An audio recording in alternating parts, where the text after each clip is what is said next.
Oui, avec un équilibre trouvé, avec Giuli à droite, Roten à gauche et Sessegnon derrière O'Haraud. Et surtout Chantôme qui remplace Clément pour ce deuxième match du PSG. Et puis des petits changements aussi côté bordelais. D'abord parce qu'il y a la blessure de Chama qui ne pouvait pas tenir sa place. Oui, Kavenaghi qui avait été brillant dans ce premier match et qui est reconduit en attaque avec Gouffran. Et puis Enrique donc en défense à la place de Marc Planus. On va découvrir tout de suite le résumé que vous a préparé Olivier Cocatrix parce qu'il y a eu beaucoup de choses dans cette rencontre. C'était une grosse affiche, la première grosse affiche du championnat de France cette saison et elle a tenu toutes ses promesses. On a débuté avec une très grosse bataille de milieu de terrain. Les Bordelais en blanc sur vos images, de Paris Saint-Germain dans son maillot traditionnel bleu et rouge. Une grande densité de la part du Paris Saint-Germain dans sa moitié de terrain avec beaucoup de travail à l'intérieur du jeu de la part de Giuli, de Roten et de Sessegnon. Et Bordeaux qui avait du mal à placer son jeu, même s'il avait la possession du ballon, il avait beaucoup du mal à enchaîner vers l'avant.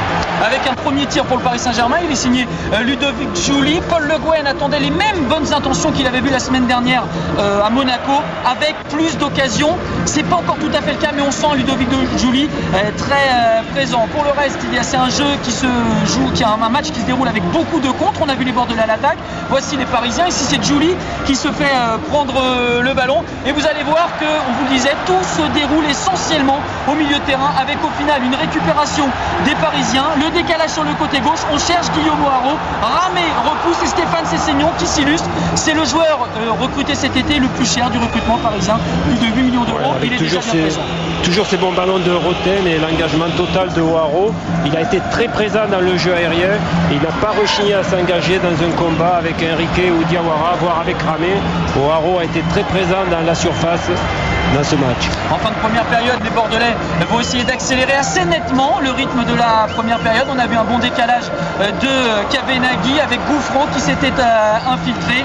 Gouffran qui a été sifflé copieusement par le Parc des Princes aujourd'hui, qui va essayer justement de créer ce décalage, d'embarquer avec lui la défense du Paris Saint-Germain, mais qui y parvient assez rarement. Gouffran qui a surtout essayé dans ce match de faire des courses de diversion, d'avoir des très bons déplacements au profit de Kavenaghi, à qui sont revenus les meilleurs ballons pour frapper sur le but de Paris Saint-Germain. Alors comme ça avait été le cas lors du premier match face à Caen, la plaque tournante du jeu bordelais évidemment, c'est Johan Gourcuff. Ici c'est Fernando qui s'illustre, qui oblige Michael Landreau à se coucher pour repousser ce ballon qui était dangereux. Dans l'ensemble en première période, les meilleures occasions elles ont été plutôt pour les Bordelais.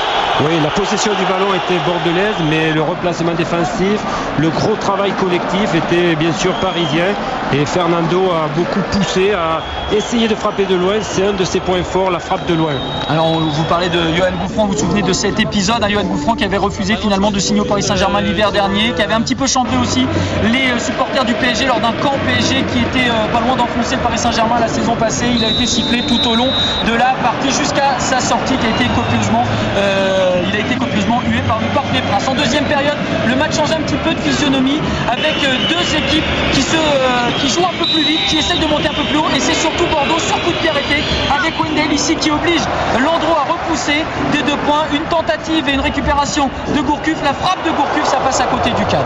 Bordeaux toujours dangereux, c'est le label bordelais la saison passée, les coups de pied arrêtés, et chaque fois qu'il y a eu un coup de pied arrêté ils ont été dangereux. Ici c'est une frappe directe dans le but. Il faut reconnaître que Michael Landreau ce soir a été aussi décisif sur toutes ses frappes. Il a fait de très bons choix, notamment de dévier beaucoup de ballons. Les espaces vont commencer un petit peu à se libérer, ça vient principalement côté gauche avec de bons échanges entre Roten et Armand. Ici c'est Armand qui a poussé, qui trouve O'Haraud au point de pénalty, et le tout nouveau buteur, parce qu'il est buteur ce soir du Paris Saint-Germain, arrivé du Havre, arrivé de Ligue 2, il a inscrit, on le rappelle, 28 buts la saison passée en 38 journées, qui fait preuve d'un sang-froid extrême dans la surface pour ouvrir la marque en faveur du Paris Saint-Germain. Un premier ballon de Roten, ensuite une petite faute de Chalmé qui est conséquente, et O'Haraud contrôle pied gauche et il la met petit filet. Voilà, il contrôle et il met ouverture du pied dans le petit filet. C'est très difficile pour Ramé d'aller chercher ce ballon. Alors évidemment le parc qui était plein ce soir en ce week-end de 15 août explose. Le parc qui a attendu 5 mois la saison passée, la première victoire du Paris Saint-Germain sur son sol.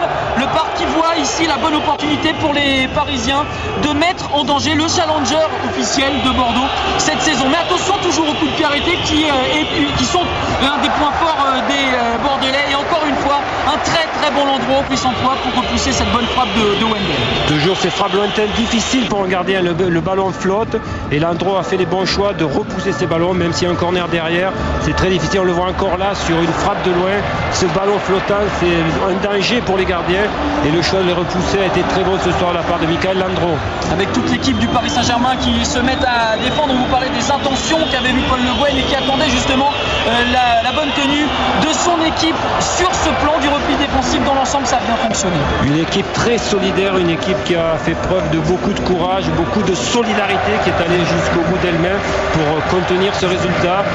Beaucoup de joueurs se sont sacrifiés pour le collectif. Avec ici une nouvelle très belle occasion pour les Parisiens, coup franc joué rapidement par Stéphane Sessegnon, vous le découvrez avec son numéro 10, et la frappe de Ludovic Jouli qui a été lui aussi très bon aujourd'hui au Parc des Princes. Toute l'intelligence de Ludovic Jouli qui décide de faire jouer très vite ce coup franc et ça aurait pu être très très dangereux pour Bordeaux.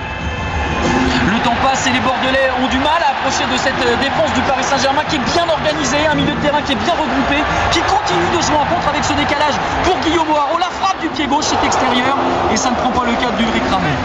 Oui, avec des changements au PSG, maintenir le résultat, avec des changements très utiles de la part de Paul Le Guen, la rentrée de Sankaré, puis plus tard Clément et sur le côté Pancrate. Alors l'initiative reste aux Bordelais qui continuent à essayer de proposer du jeu avec cette bonne balle dans la profondeur à destination de Kavenaghi, mais la bonne lecture du jeu pour Michael Landreau qui repousse. Les Bordelais qui continuent de pousser avec Bouffron, avec une tentative de centre. C'est repoussé par la défense, les joueurs du Paris Saint-Germain qui souffrent, c'est vrai, mais qui tiennent bon et qui parviennent finalement à récupérer le ballon. Effectivement, du côté bordelais, on a tout tenté, on a rentré tous les joueurs offensifs, mais sans trouver la solution.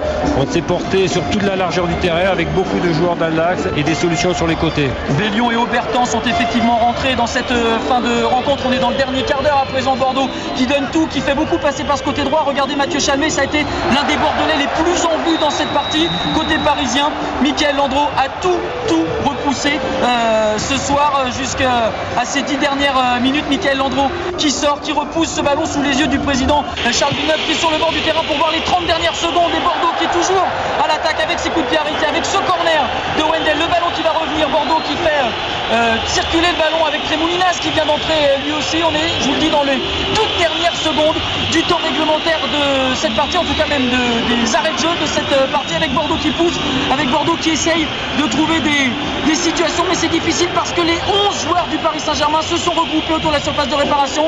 Et regardez, même ici, c'est Guillaume O'Haraud qui va venir enlever le ballon dans sa surface de réparation. Les Bordelais qui hurlent, mais là aussi c'est l'illustration du jeu du Paris Saint-Germain ce soir. Ouais, tous les joueurs ont tout donné pour le collectif, à l'image de O'Haraud qui a fait un match complet. Il a beaucoup travaillé, il a marqué un but et il est venu la dernière seconde sauver ce ballon, aider sa défense centrale. Guillaume O'Haraud qui revient donc, qui illustre bien le jeu du Paris Saint-Germain. Le dernier dégagement de Michael Landreau et Monsieur Hammer qui siffle la fin de la rencontre sur cette première victoire donc du Paris Saint-Germain face à Bordeaux. Le sourire de Paul Le Guen